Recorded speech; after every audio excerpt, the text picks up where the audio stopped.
1 month into NATO's war against Serbia, and Slobodan Milosevic was not following the expected script. You saw Belgrade in flames, and Milosevic wasn't even talking to us. NATO's leaders met in Washington. They were deeply worried. The world's most powerful military alliance could end up losing a war. This was about success or a potential failure. And this was a mission that was do or die for NATO. Would ground forces be needed to fight their way into Kosovo? That was a question nobody wanted to answer. The president says to me, "Joe, I can't get a plan." I said, "At least do it secretly at the Pentagon. Get it underway. Have something that is really you could pull off the shelf."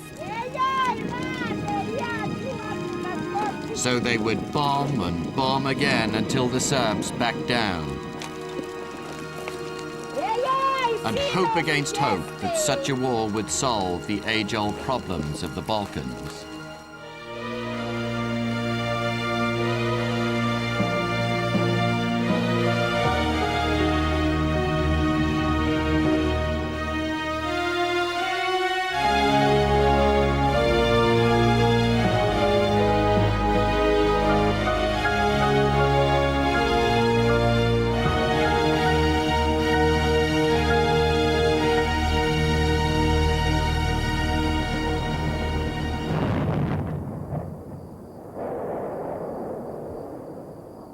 By late April, Kosovo was a terrible and empty place. A Kosovo Liberation Army guerrilla shot this film of a land where villages burned and where those who stayed did so at the mercy of vengeful Serbs. I saw a large number of civilians, mainly women and children, leaning against a wall.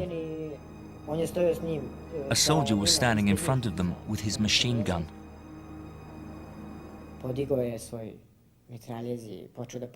He lifted his gun and started firing at them. The women and children started falling. When he'd finished his business, he simply turned around and walked away. They were left lying there on the grass.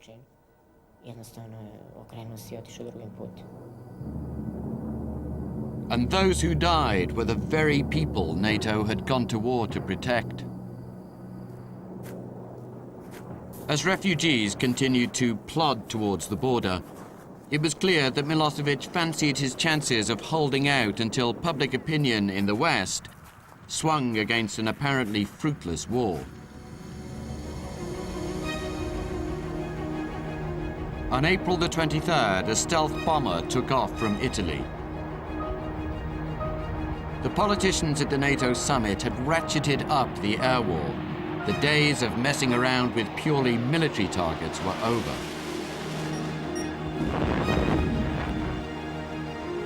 That bomb hit Serbia's state television station. One man's news is another man's lying propaganda. Whatever your job, if NATO decided you were on Milosevic's side, you were a legitimate target. You want to crush the enemy with overwhelming force, quite frankly, extraordinary violence. The speed of it, the lethality of it, the weight of it has to make an incredible impression on the adversary to such a degree that he is stunned and shocked, and his people are immediately asking, why in the world are we doing this? We knew that Milosevic used the TV as an instrument of command and control, and he used it to control the population, to keep inflamed the passions of ethnic cleansing and so forth. 16 Yugoslavs were killed, journalists, technicians, and a makeup lady. NATO was unrepentant. If Milosevic wanted to stop, he knew how to get in touch with us. The Russians, traditional friends of Serbia, were getting in touch with Milosevic. Boris Yeltsin had asked Viktor Chernomyrdin, a former prime minister, to visit Belgrade. The Russian people backed Serbia, but the Kremlin desperately wanted the war to end. Milosevic didn't seem keen to oblige. He seemed absolutely calm and confident. He was sure he was right, sure that he would win and NATO would not win.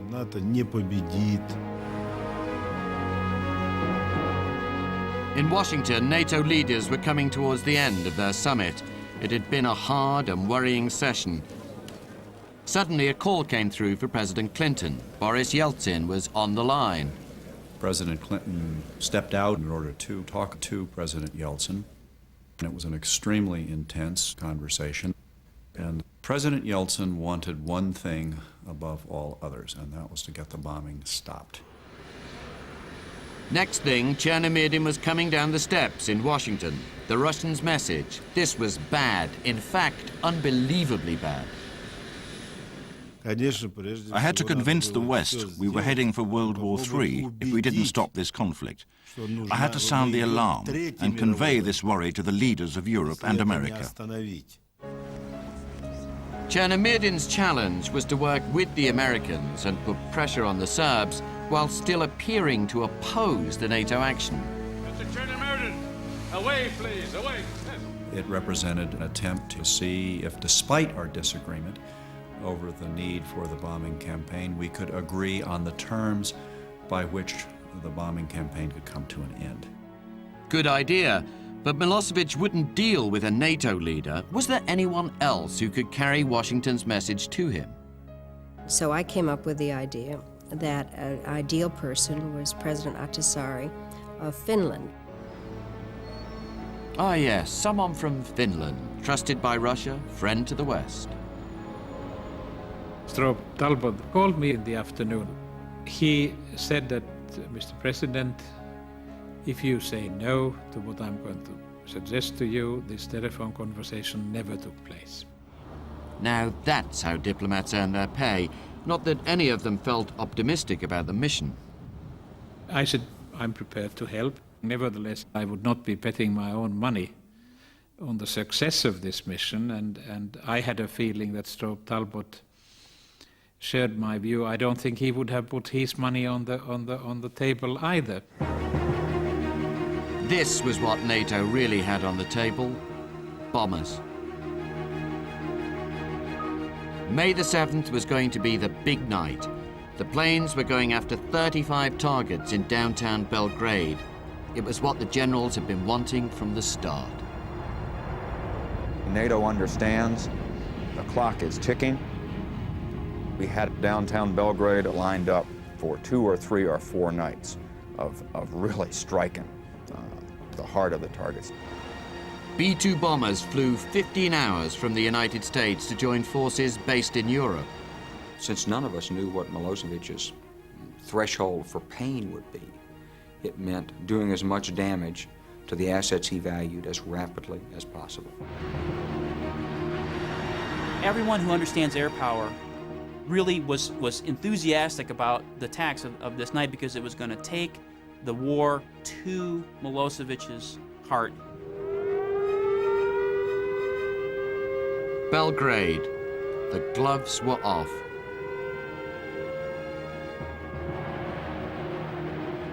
The bombers had high-tech guidance systems, but there was still a danger of mistakes or of that wonderful euphemism, collateral damage.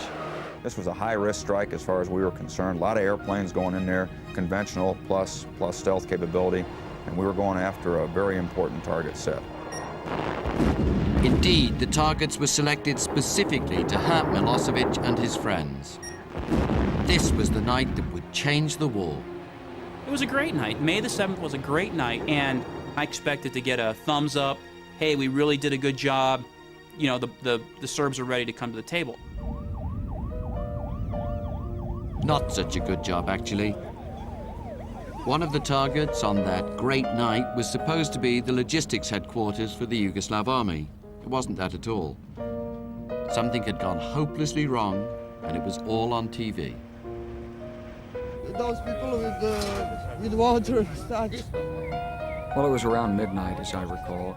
We were doing the media watch up in my study, where we always worked at night during the air campaign, and on CNN there was a report that the Chinese embassy had been struck. And I thought, oh, this can't be. Not this night, not the night that was going to be such a success. And then General Clark called me direct and said, Mike, you've hit the Chinese embassy. And I said, boss, I can't imagine how we could have hit the Chinese embassy unless we just threw a bomb incredibly long or short, or let me do my homework and I'll get back to you. Finally, about 5 o'clock, I got another call that said, whoops, looks like embassy's been moved. We've hit an annex of a new embassy or something is down here. And we went back to the target photograph, and you could see that we'd struck what was pictured on CNN as a Chinese embassy. Bombs from a B-2 had killed 3 Chinese journalists. The strike seemed so extraordinary that conspiracy theorists insisted it must have been deliberate.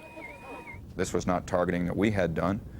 This was a target that was passed down to us as a good, solid target, and we clearly were stunned. In fact, the CIA had selected the target.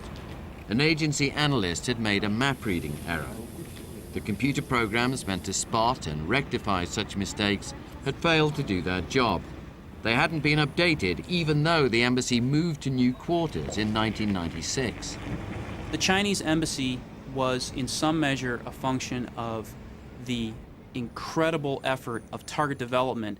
We were so fixed on trying to generate new targets that some of the review of targets in development was not accomplished because those people that would have done that were pressed into service developing targets rather than reviewing targets.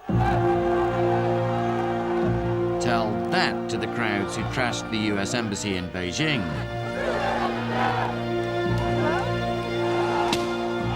The NATO Secretary General was horrified. It had a very bad effect. It was a tremendous mistake.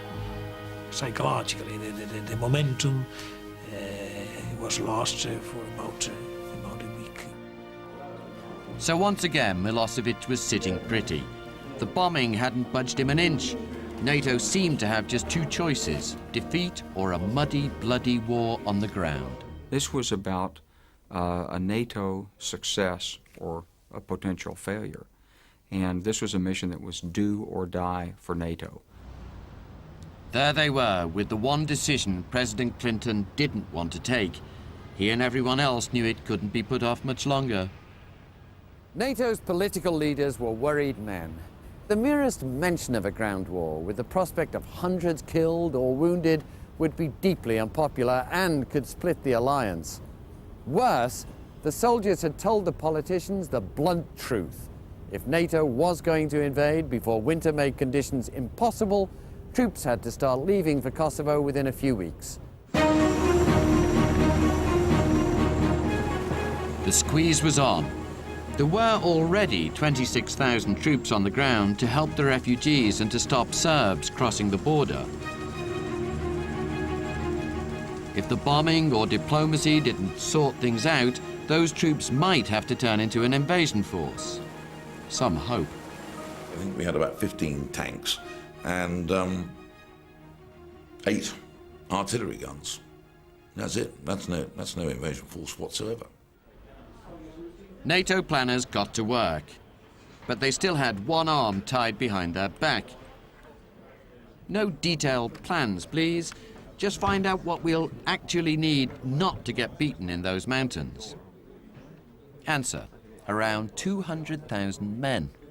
Within Kosovo, there's 40,000 Serb forces, 275, 300,000 personnel across the former Republic of Yugoslavia. And so it's pretty serious business. Clark lobbied anyone who could help get the decision in front of the president. It was clear that the sooner a decision was made to begin preparing forces for this, the earlier a ground attack could be launched, and that it would be better to launch it in July than in August, and better in August than September, and that by October we'd be dealing with some weather that might favor the enemy. And so the sooner the better. Clinton knew that the man beside him, Defense Secretary William Cohen, was dead set against a ground war. He wasn't alone. The president confided to an ally on Capitol Hill. The president said something to me I don't think is, you don't talk about conversation with the president, but this is, I think people need to know this. He said to me, He said, Joe, I can't get a plan. I said, at least do it secretly at the Pentagon. Get it underway. Have something that is really you could pull off the shelf if you need it. We cannot lose under any circumstance, which he agreed with completely. And he said to me, if I do that, I'm afraid it will be leaked that there's a plan. And there are at least 2 of our allies who will pull out. And Joe, what'll happen then? What'll happen up in the hill? What'll happen? What happened, as usual, was more planes, more bombs. On May the 12th, another massive offensive was launched, this time against Serb ground forces in Kosovo. One couldn't know exactly what the threshold was at which Milosevic would give up. There was, however, a clear relationship between attacking his forces on the ground and being able to run him out of Kosovo. One devastating weapon was the cluster bomb, which opened in mid-air and sprayed the ground with explosives.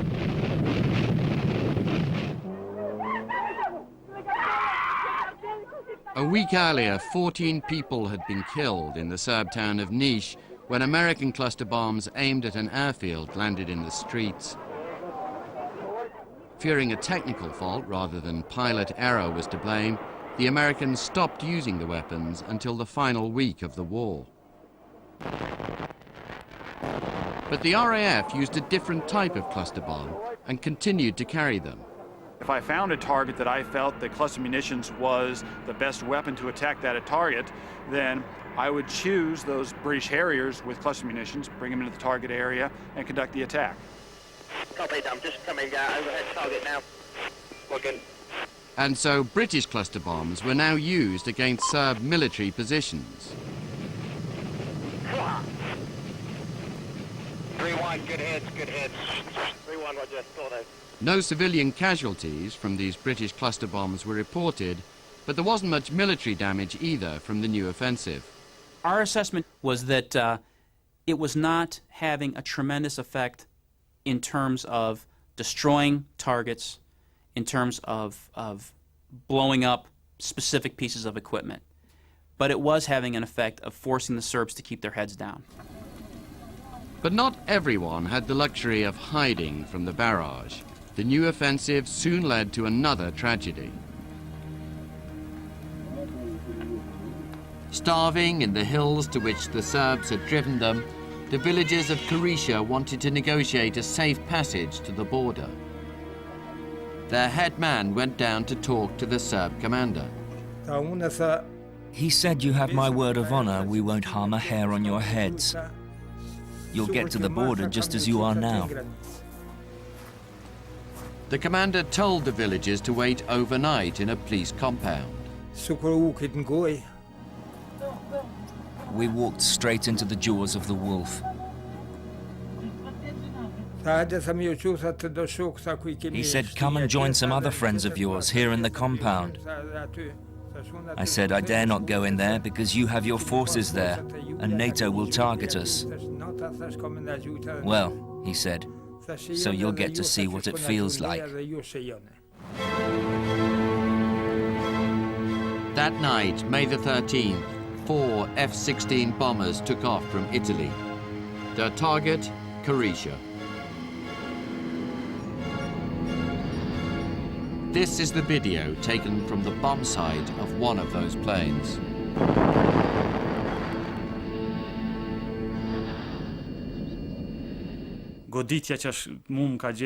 I was under the tractor when the bomb hit. The sky went up in flames. The tractor was shaking above me. I stood up and I could hear screams.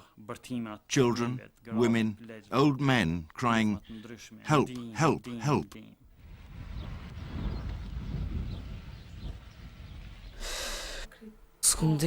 I didn't know what was happening. I saw my mother. I recognized her, but she was on fire. I didn't know what to do. I wanted to throw myself into the flames, but a friend stopped me.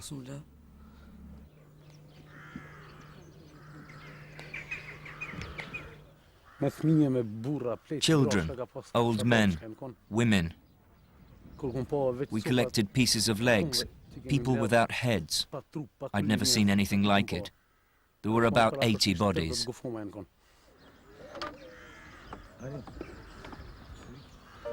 Once again, NATO had to confront a reality of modern war. A tragedy in the morning will be on TV news that night. How much more of this could anyone stand?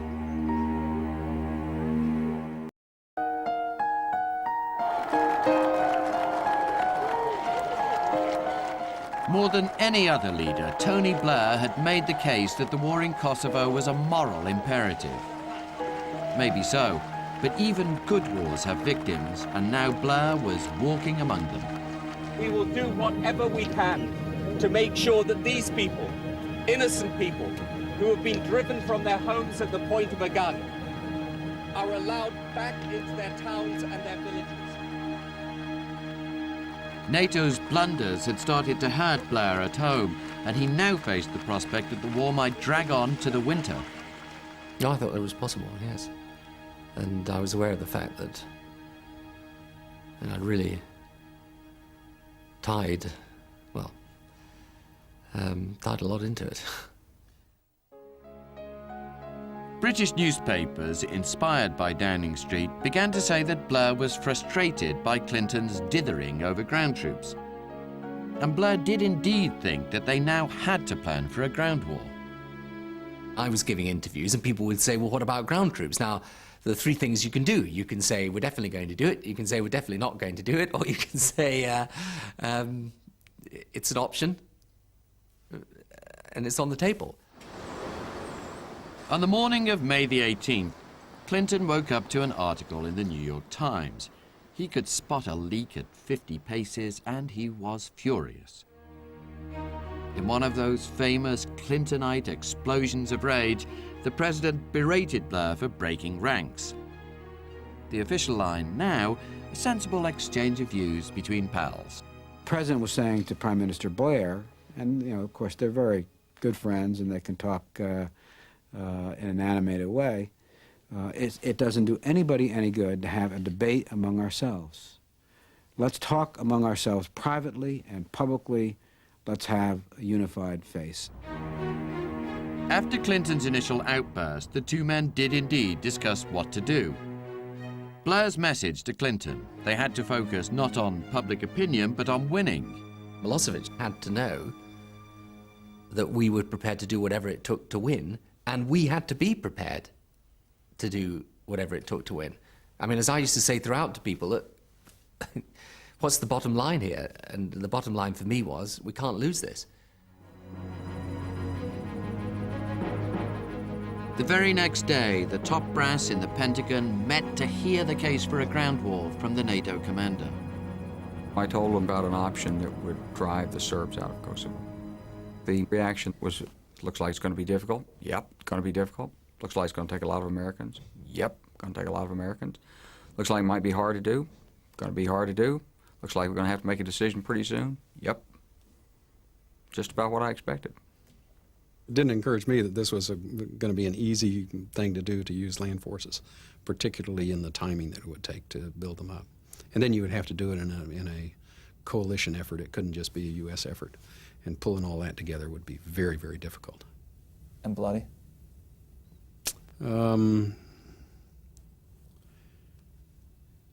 I think so. He got absolutely no, I say again, no go-ahead insofar as, yes, we're now going to start moving people and providing you what you're asking for. Plain enough? Back in the White House, Clinton called his top foreign policy advisors together. Whatever some of them may have thought about a ground war, there was no doubt about the message from the Pentagon. I argued to the president it was going to be a very hard sell, if not impossible, to persuade the American people that we were going to put up 150,000 or 200,000 American troops to go in on the ground. Decision time for Clinton? Well, not quite. Time to find out how much longer he could wait. Berger called the general. I said to General Clark, tell me what your honest-to-goodness deadline is. That's all I wanted to know. Tell me when you really need an answer. I told them that here's only about another 10 or 15 days in which to make a decision to move ahead with this. But it wasn't just NATO that was running out of time. So was Milosevic. Serb solidarity was starting to crack. That same week in Kruševac on the Serb border with Kosovo, someone shot this home video. It was the sort of place Milosevic could normally count on for support. But the town could now count the cost of the war in dead bodies coming home. Women protested, mothers, sisters, wives. We heard that some coffins came in our town. We didn't know the exact number of casualties in Kosovo, and we just wanted to do something to stop the bombing and to stop that killing.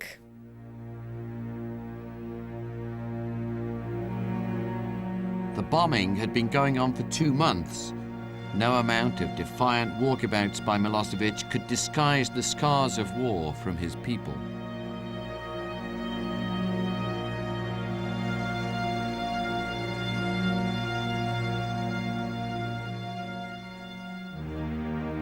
The diplomatic track might now have a chance.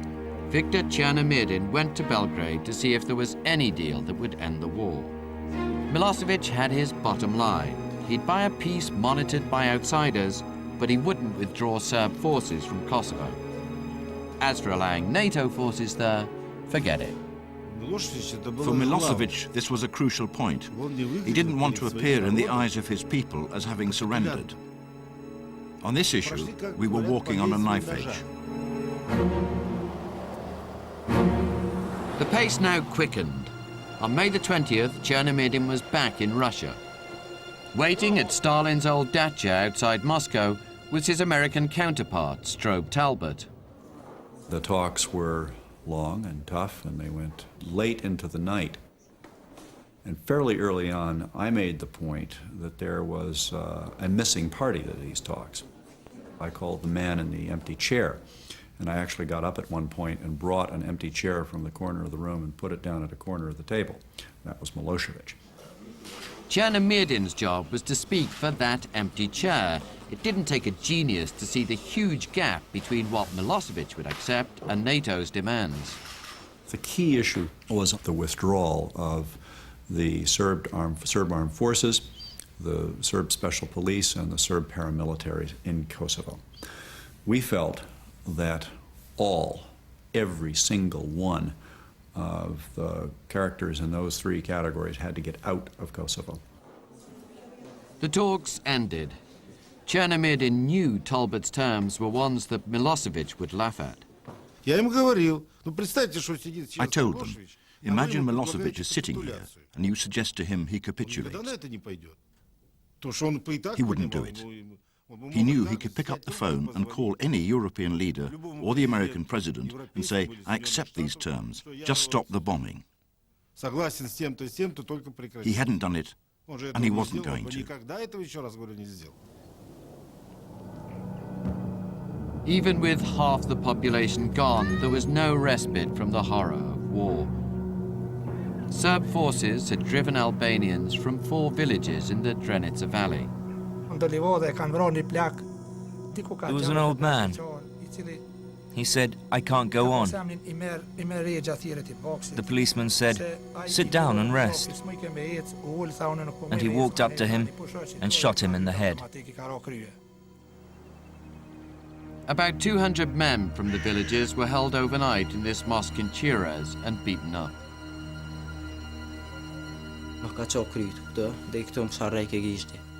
He broke my skull here. I could put my finger through the hole. I was covered in blood. They loaded us into trucks, and we were made to sing, Kosovo is Serbian. Then, in the shadow of Kosovo's industrial pride, the giant ferro-nickel works, half of the men, about 100, were taken out of the convoy. I saw it with my own eyes. They lined them up, each one opposite a policeman. about 4 or 5 meters from him. As they shot them, they would fall into a pit. No one survived. They threw grenades in to kill the wounded.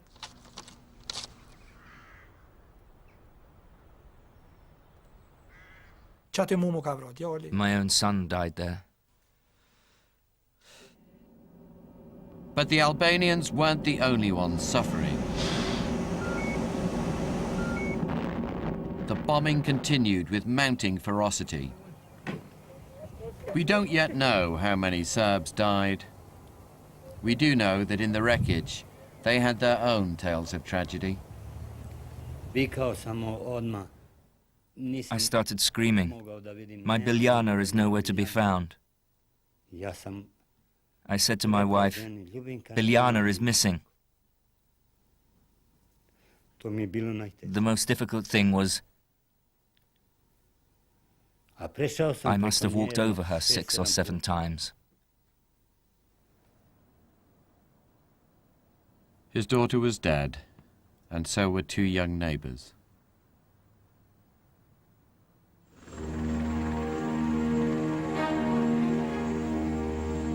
On May the 26th, another 20,000 troops were ordered in.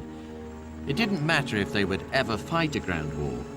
In the diplomatic offensive, the key thing was it looked as if they might. We thought it would be a fatal mistake to signal to Milosevic that all he had to do was hold out long enough that the alliance would not be willing or able to go the next step, which is to say from an air war to a ground war. If Milosevic had ever been able to reliably make that calculation, I think the game would have been lost. In truth, a ground war was far from imminent. Still, Chernomyrdin took Talbot's message back to Belgrade. I told Mr. Chernomyrdin there should be no misunderstanding. We as an alliance were going to do what was necessary to end this thing on our terms. Whatever. Yet another audience with the president. Same cameraman, same shots, same entourage as a week before, but this time Milosevic had lost a bit of his bounce. We spent hours, about 8 or 9 hours, in non-stop discussions around the table. These were really tense conversations. Milosevic stood up, ripped up the papers, threw them aside, went out, then came back again. It wasn't easy. But there was a chink of light there, and back in Moscow, Boris Yeltsin judged an endgame was now possible. Yeltsin needed American dollars. America needed Milosevic to give way. Yeltsin really took it personally. He sensed that we were on the brink of breaking our relationship with the West. The diplomats' next meeting was in Germany. At issue, could Chernomyrdin and the Finnish envoy take an ultimatum to Belgrade before the war got even more intense? The issue of ground troops was looming out there. At some point, it would become inescapable. Time was running out for this diplomacy. We had come to the point that either you said that you don't accept or you accept. They were tough negotiations. Mr. Chernomyrdin and I agreed early on that the biggest disagreement between us came down to a 3-letter word. It happens to be 3 letters both in Russian and English, and that is the word all, A-L-L.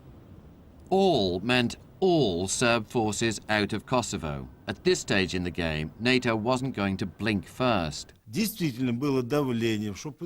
tried to persuade me that Milosevic had to give up everything and agree to everything. I said to them, well, if that's the case, you work with Milosevic. When we turned in at 4 a.m., I didn't know what was going to happen. There was no point going to Belgrade unless the Russians were on board. Next morning, I remember they were in a very bad spirit. They thought it all breaks up because they couldn't agree on a common platform. My message from the Chancellor to Martti Ahtisaari was, you don't leave this place before you have a common solution. But Chernomyrdin had come to the end of the road. There was nothing more he could do to help Milosevic. The Russians brought in a laptop computer which they set up there on the table, and we were actually drafting language there at the table. And just before the end, the Russians put into their own draft text of the agreement to take to Belgrade the word all. Yes, we had it. We could go to Belgrade together. Talbot would wait in Germany. Marty Ahtisaari and Viktor Chernomyrdin set off. After 9 weeks of bombing, had NATO finally broken Milosevic's will?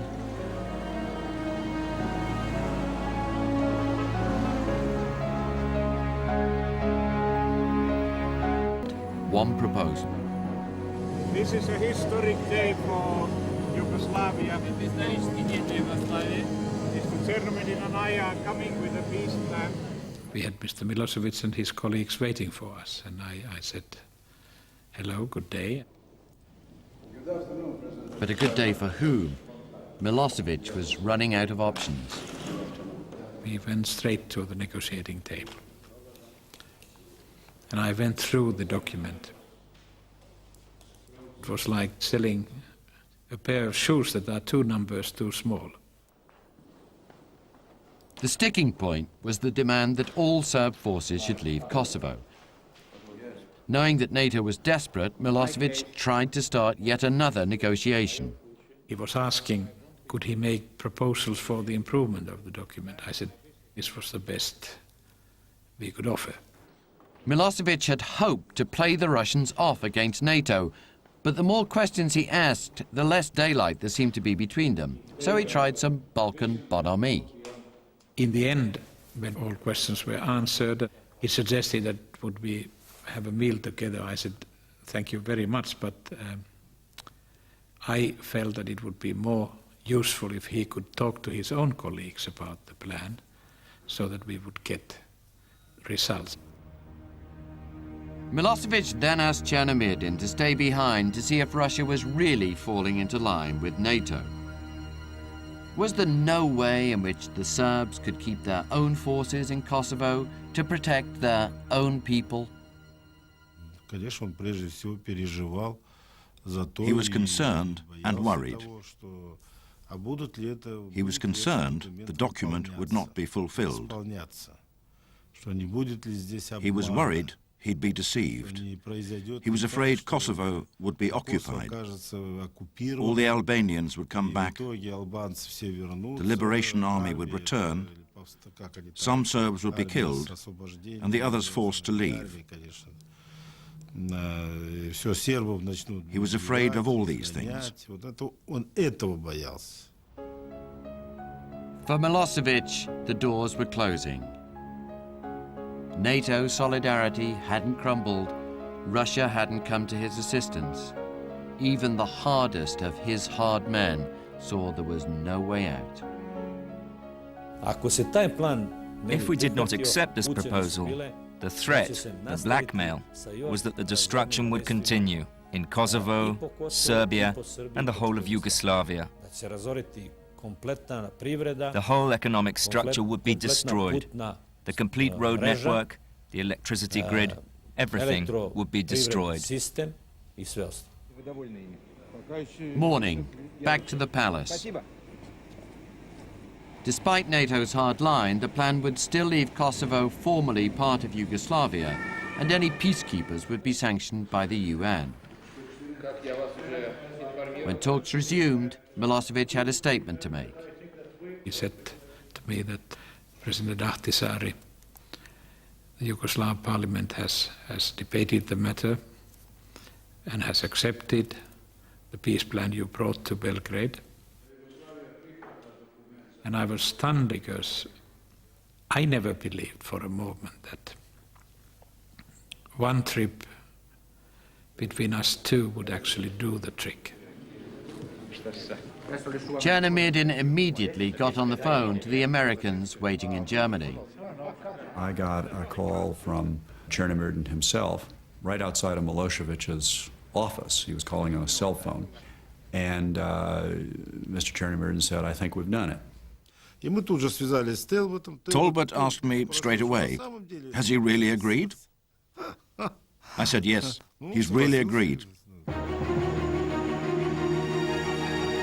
2 days later, generals from both sides met.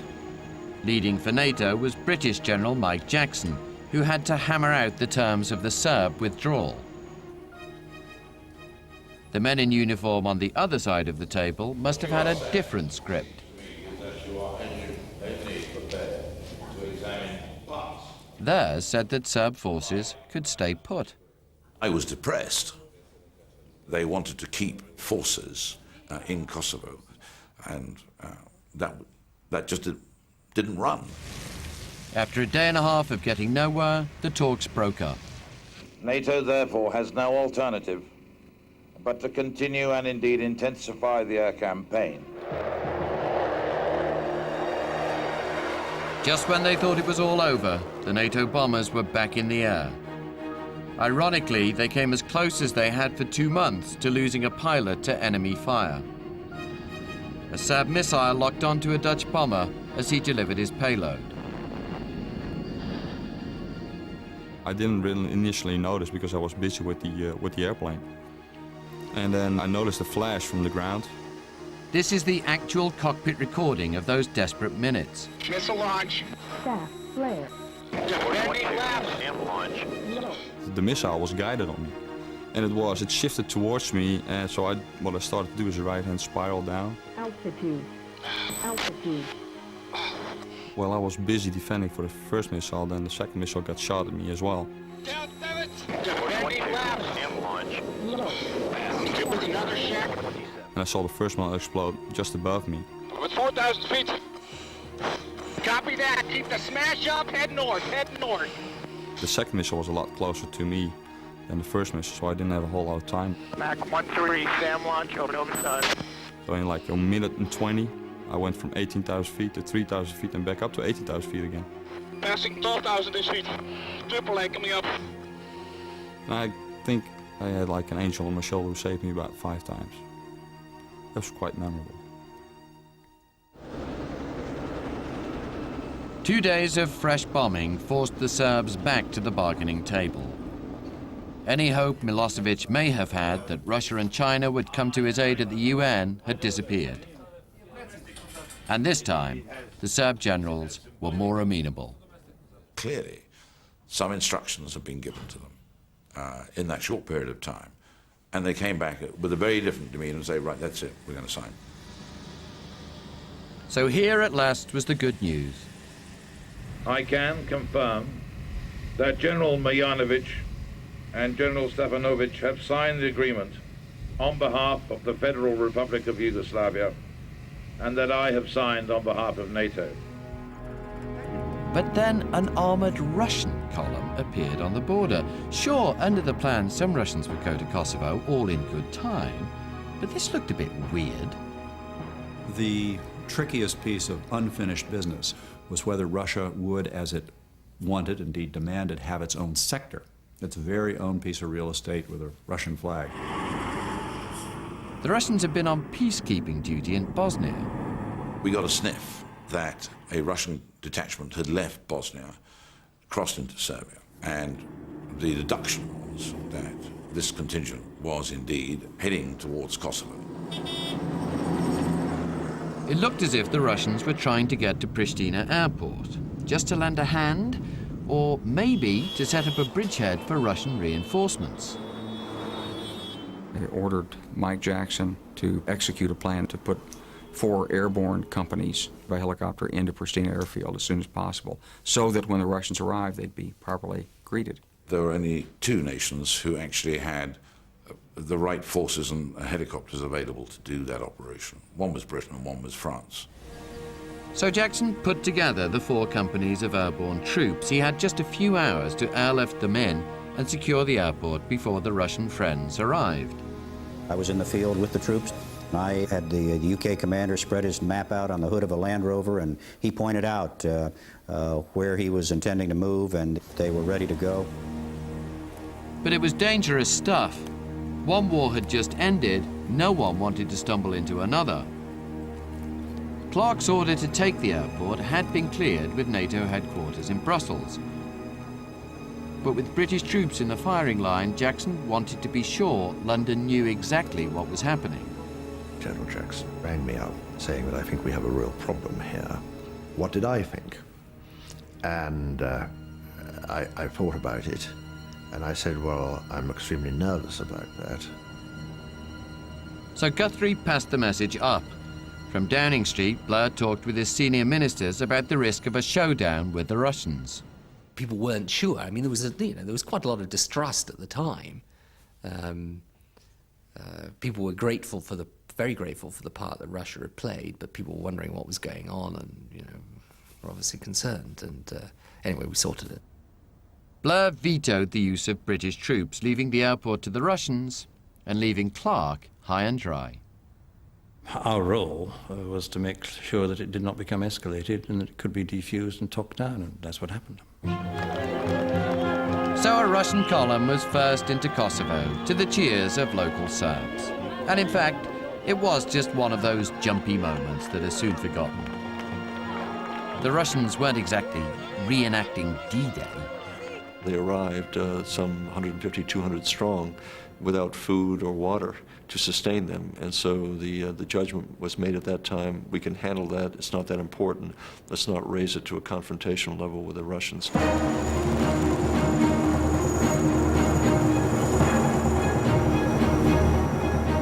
In a swirl of dust and noise, NATO troops went in. They hadn't had to fight their way in, and the soldiers at least could be grateful for that.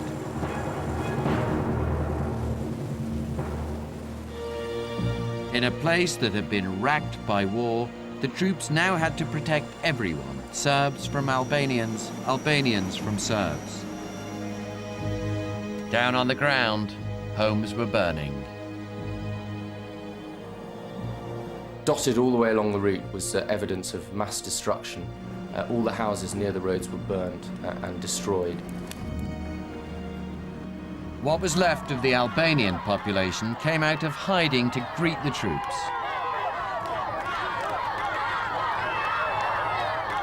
People were so glad to see us now.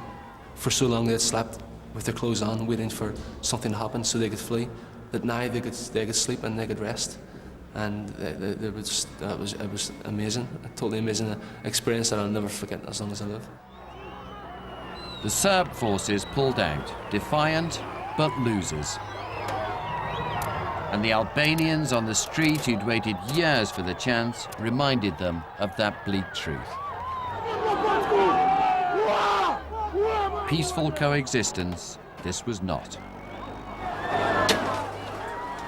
Victory is certainly far more agreeable than defeat, but doesn't necessarily provide any satisfactory answers. In this particular case, we still see a situation in Kosovo in which we have achieved a victory over Milosevic's forces, and yet we can see also that the animosities, the ethnic hatreds, the people who would, as I've said in the past, would rather dig fresh graves than heal old wounds still remained.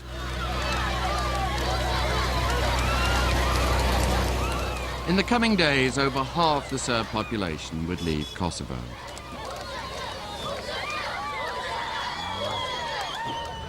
It was a dismal end to a war that some hoped might reconcile two communities, but those who launched the war still have no doubt they were right. If we didn't act, then what? I mean, then he ethnically cleanses Kosovo. The whole region really is then totally destabilized. Europe and NATO are shown to be powerless.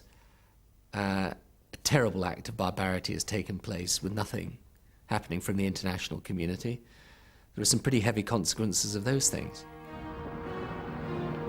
Yes, but the only way to keep those spectres at bay is for peacekeepers to stay there. How long they will remain, that's another question. You think it's over? Do you think it's over? You answer that one.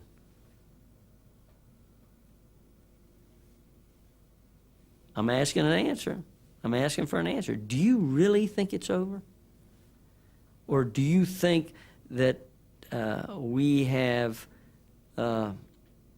through the use of people on the ground, put into effect a peacekeeping apparatus that is holding age-old ethnic, cultural, religious hatreds in check? I mean, do you think that if we left tomorrow, it's all okay? The valleys of Kosovo are quiet now, though most weeks still see some sporadic violence. The war's left an uncertain legacy. It was a victory of sorts for NATO and the Albanians, but Milosevic still holds court in Belgrade, and forcing out the Serbs is no long-term solution. The Balkans and Kosovo remain unstable. You can call a war a moral crusade. It still won't tie up all the loose ends of history.